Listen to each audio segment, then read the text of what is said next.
ghosts is adventurous. Hunting Bigfoot is dangerous, but only the elite are brave enough to hunt Bigfoot ghosts. That's where we come in.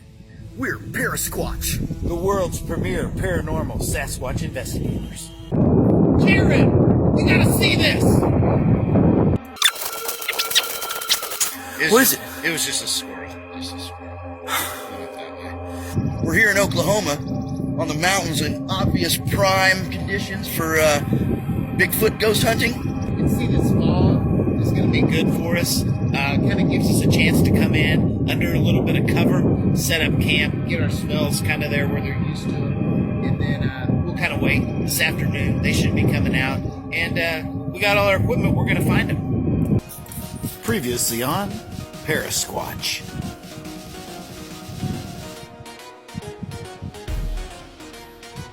Oh, just a squirrel. Yeah, just a squirrel. Okay, so we're about 3 miles into the woods now, and we've come across something that's pretty interesting. These small pine trees right here, clear indication of paranormal activity. We're onto something, guys. So what I've done is I've downloaded the paranormal Bigfoot hunting app. It's got everything I need. It gets all the readings, so I'm gonna run it here. By the way, these branches are waved, and it's probably gonna be a good spot. Did you feel that? When they're around, when they're presence, you feel like it's like a cold chill, like it hits you, like you know it. What kind of readings are you getting? We got about 172. Okay. 173. Yeah, no. There's definite activity. This is definitely a good place. Previously on Squatch. There's definite activity. This is definitely a good place. So what I'm doing here is I'm laying down a layer of corn nuts. They like the barbecue kind. What that's going to do is going to allow, it's going to kind of hide our scent as we go in and kind of get set up. And little ghost Squatch facts here. Live Sasquatch don't eat corn nuts at all. I think most people know that.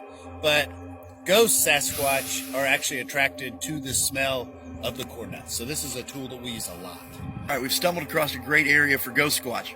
If you see the terrain here, notice the lowlands over here and how much greener it is over here. That's a normal area of activity. Now, if you go over here and you look a little bit, there's kind of almost a line here where it just completely changes color. Okay, so we're looking for activity in this area over... Oh, what's that? I got it. It's definitely... Yeah, I can clearly make it out. That's a... Oh, no, wait. That's just a squirrel. It's just a squirrel. It can't all be easy, you know? Let's get our gear and get down in there and check it out. This is very interesting. We've run across this. As you can see, this tree makes a turn here. This very clearly was set up for like a swing at some point for the little G-Squatch children to swing on. You can see the evidence here, but this is a pretty good sign that we're in a good area. Did you feel that? When they're around, when the presence, you feel like it's like a cold chill. It's like a hairy wind.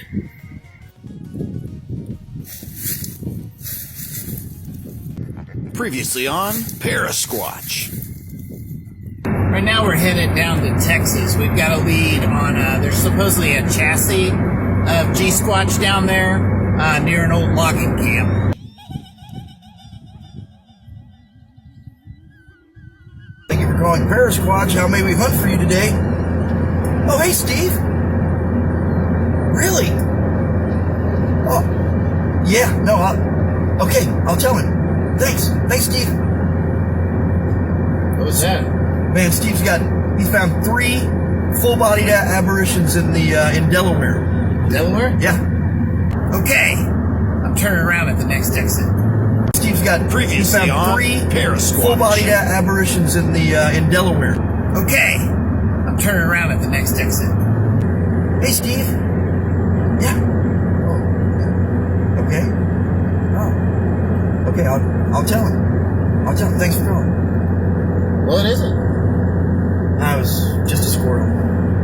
Okay. I'm turning around at the next exit. People ask us if we see any LBLS out there. And yeah, we do. We see some live Squatch from time to time. We have a pretty good relationship with them overall. As far as that goes, we really try not to document those encounters, just for, professional purposes. People ask us, do we ever see ghosts? And yeah, of course we've seen ghosts. I've got some friends of mine that are ghosts. One of them actually helped me through a pretty hard divorce. He actually stood up with me at my second wedding. A lot of times people think that we're out in the woods all the time, but a lot of the areas that the Sasquatch actually grew up in have been developed. So a lot of times we will get calls to come into homes or bakeries, to do an investigation. Sometimes we get called in and it turns out to be kind of a false alarm because it's just a regular ghost. Sometimes it's just a regular ghost and they're pretending to be a Sasquatch ghost. Like this that happened to me a couple weeks ago. Ooh, I'm a Sasquatch ghost. No, you're not. You're just a regular ghost. Yes, I am. Look at my big feet. You're wearing a Civil War uniform. That's what we always wore. Ghost Sasquatch don't talk. Ooh. You're just embarrassing yourself now. Ooh. People always ask us, why do we find more ghost squatch than anybody else in the industry? Mostly because of this. Our paranormal investigation Sasquatch system, the PIS 4000. It's actually an old home intercom system converted to a Sasquatch detection device. 10 channels in both bass and treble. And an AM radio. We can't give a whole lot of details about how it works until the patent is approved. Patent pending. But here's basically how it works. You can put up to 10 recording devices in the field, and it transmits from the recording devices to our AM radio. From AM frequency 1628, it's picked up by our CB signal, which converts it to shortwave radio. The shortwave, it goes to the satellite, which then goes to our Wi-Fi. And they're using Netflix, so we can convert it to a digital signal. Once it goes digital, all we gotta do is turn up the volume and wait. We got one. Sector 4. Parasquatch. A lot of people ask us how we got into ghost Sasquatch hunting, and I'll tell you, it's not a happy story. I was married back in the day, had 7 kids, beautiful wife Carla, and she would leave on the weekends. I think now looking back, she was maybe, can we move this, or how about that? Is that better? Yeah. Looking back, she may have been seeing another man, but she ended up leaving me. And on the weekends, I would go out and hunt Squatch. I had a friend of mine down at the library that would read books to me.